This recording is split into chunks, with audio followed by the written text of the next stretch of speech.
नहमदुहु व नुसल्ली अला रसूलिल करीम अम्मा बाद फ़ाऊज़ु बिल्लाहि मिनश्शैतानिर रजीम बिस्मिल्लाहिर रहमानिर रहीम। मेरा जो मौजू है वो ये है, what is happening in our society nowadays.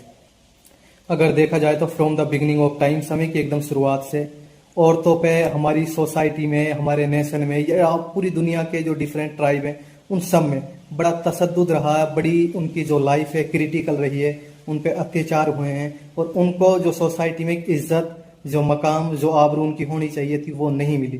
लेकिन फिर हमारे लास्ट प्रॉफिट जनाब हुजूर अकरम मोहम्मद सल्लल्लाहु ताला अलैहि वसल्लम दुनिया में तशरीफ लाते हैं और उसके बाद में औरतों की जो लाइफ स्टाइल है कहीं ना कहीं उसमें एक बड़े लेवल पे चेंजिंग होती है और लोगों का एटीट्यूड औरतों के प्रति, उनका जो नजरिया है वो बदलता है। लेकिन पूरी दुनिया में फिर भी ऐसा नहीं हो पाता। इसके कुछ समय बाद ही यूरोपियन जो कंट्री हैं, यानी जो यूरोप का रीजन है, वहां पे एक स्लोगन डेवलप होता है, मेरा तन मेरी मर्जी।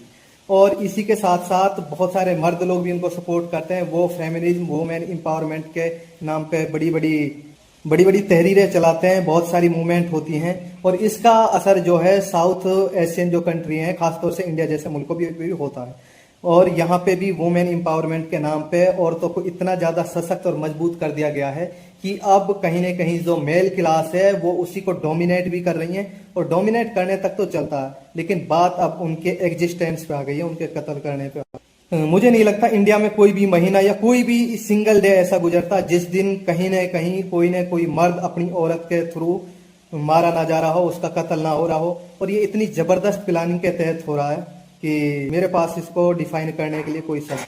और मैंने अपनी स्टूडेंट लाइफ में जितना भी पढ़ा है, मुझे तारीख के पन्नों में कहीं पे भी ये दिखाई नहीं देता है कि किसी मर्द ने अपनी प्रेमिका के साथ मिलके अपनी पत्नी का कत्ल किया हो। लेकिन ऐसा लेडीज कर रही हैं, तो डेफिनेटली ये गलत, ऐसा नहीं होना चाहिए।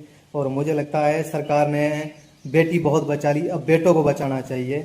बेटों पे भी सरकार को ध्यान देना चाहिए और कहीं ना कहीं एक ऐसा स्ट्रिक्ट लॉ बनना चाहिए जिससे मर्द क्लास को भी प्रोटेक्शन मिल सके। थैंक यू, शुक्रिया।